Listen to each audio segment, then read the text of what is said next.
Welcome listeners to Storytime with the Jumping JellyBeans.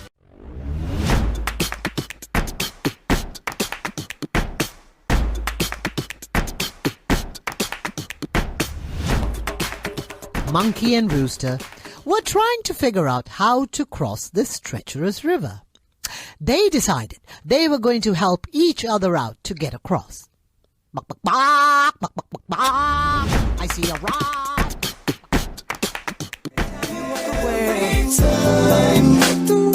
Every time you walk away,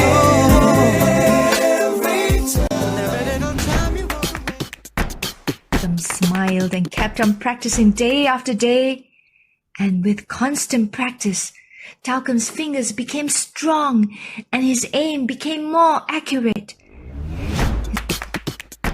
On that beautiful evening, a mother took her little son to play in the park. When they reached the park, they heard the sweet sound of birds chirping in the trees. We close this chapter thanking our presenters for sharing their stories and music with us.